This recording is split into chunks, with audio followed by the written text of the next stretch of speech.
Bonjour et bienvenue sur Sensation Normandie. Nous, jeunes de la mission locale Ouest-Eure de Brionne, vous parlons de la cause animale. Nous recevons Nicolas Coquizard, vice-président du refuge de l'Espérance à Appeville-en-Beau, près de Poteau-de-Mer. Bonjour Nicolas. Bonjour. Pourriez-vous nous présenter le refuge et ses activités ?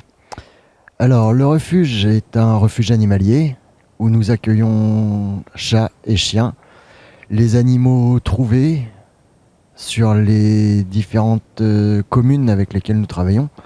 Nous travaillons avec 5 intercoms qui sont Bernay, Terre de Normandie, Pont-de-Mer, Val-de-Ril, Honfleur, Pays de Beuzeville, Lieuvin, Pays d'Auge et Roux-Moissenne, ce qui représente un peu plus de 130 communes. Malheureusement, nous accueillons aussi des gens qui viennent pour abandonner leur animal. Pourquoi avoir créé une structure associative ? Alors la structure, c'est pas nous qui l'avons créée, elle existe depuis 70 ans environ.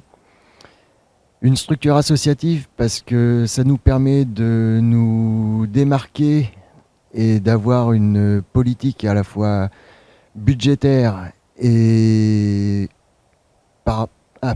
plus précisément au niveau des animaux, qui fait qu'on est plus indépendant et on peut avoir un fonctionnement différent de la SPA, la Société protectrice des animaux, qui elle est un peu plus gérée par l'État. Qui compose votre équipe ? Des bénévoles ? Des salariés ? Alors l'équipe est composée de salariés. Ils sont 2 en contrat à durée indéterminée en 35 heures.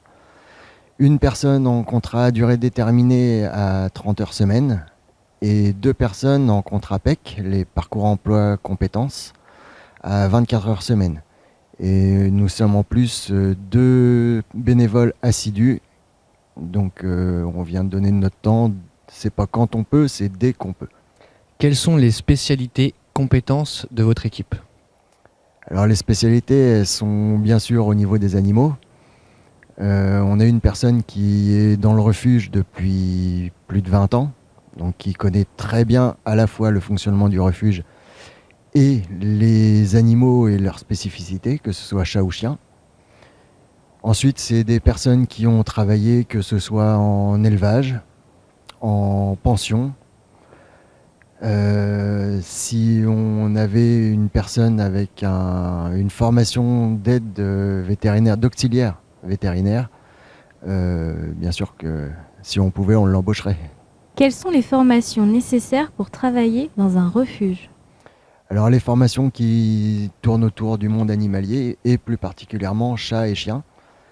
Je prends l'exemple d'une bénévole qui a un bac professionnel élevage canin félin et donc travailler dans le refuge, c'est vraiment le cœur de sa formation et on peut difficilement être mieux formé pour travailler avec les animaux.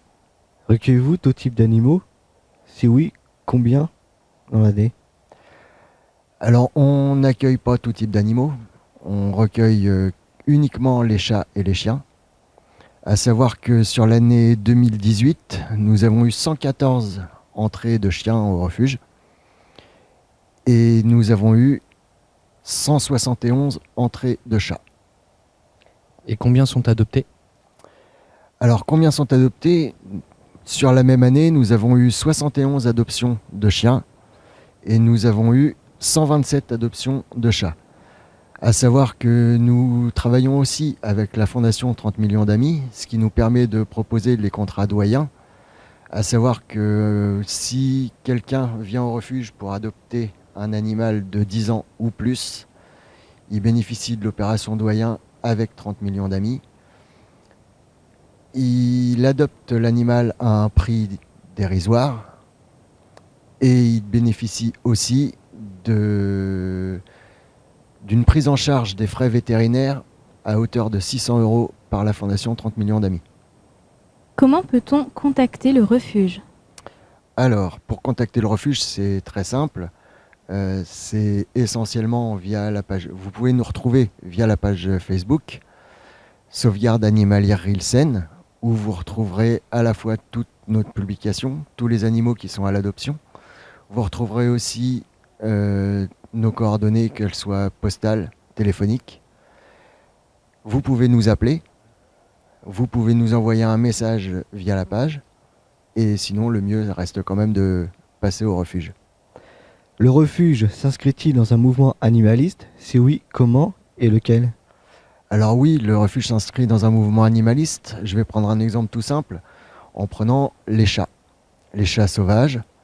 Nous faisons des campagnes de capture, pas aussi souvent qu'on voudrait, parce que ça nécessite un investissement, qu'il soit financier, qu'il soit du temps, qu'il soit des moyens nous permettant de mettre en place les pièges, chez les gens par exemple. Et un chat qui est capturé, nous faisons en sorte qu'il soit stérilisé avant d'être relâché, que ce soit chez nous, qu'il soit mis à l'adoption ou non parce qu'il est trop sauvage, ou qu'il soit relâché dans son milieu où il a été capturé. À savoir que un couple de chats, au départ, en 4 ans, génère 20 000 chats. Donc c'est un fléau. C'est pour ça que oui, nous luttons pour la stérilisation des chats. Et tous les animaux tous les chats en tout cas, qui partent de chez nous, sont stérilisés. Quels sont vos événements à venir? Les événements à venir, ils sont malheureusement pas très nombreux parce que ça nécessite du temps et du personnel pour l'organisation. Mais nous avons entre autres au mois de janvier, le 18, une collecte à l'Intermarché de Saint-Philbert-sur-Île où chacun pourra venir et offrir des croquettes, des produits ménagers, de la lessive, parce que les box, on les nettoie. Parce que les couvertures qu'on met dans les box, on les lave. Et ensuite, nous avons une journée porte ouverte au mois de juin, dont j'ai pas encore la date. Nous avons une journée porte ouverte début octobre. Et nous avons une journée porte ouverte au mois de décembre pour le Noël des animaux. Comment est financé le refuge? Alors le refuge est financé essentiellement par les dons, qu'ils soient de personnes privées, qu'ils soient de sociétés. Il est financé par les cotisations de nos adhérents, qui sont au nombre de 390 environ. Il est financé aussi en bonne partie par les communautés de communes qui nous versent une somme à chaque animal qu'ils nous ramènent. Nous avons aussi bien sûr le soutien de 30 millions d'amis par exemple, et de certaines sociétés qui nous font des dons financiers ou matériels. Merci à Monsieur Nicolas Coquizard, vice-président du refuge de l'Espérance, situé près de Pot-de-Mer. Merci à vous. Merci à l'ARS, Agence régionale de la santé. Au CIAS, Centre intercommunal d'action sociale, de l'Intercom Bernay Terre de Normandie, la mairie de Brionne et la mission locale Ouest Eure. Merci de votre écoute.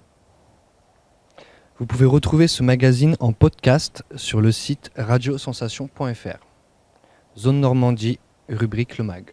Également sur le site mission-local-ouest-eure.com. Au revoir et à bientôt sur Radio Sensation.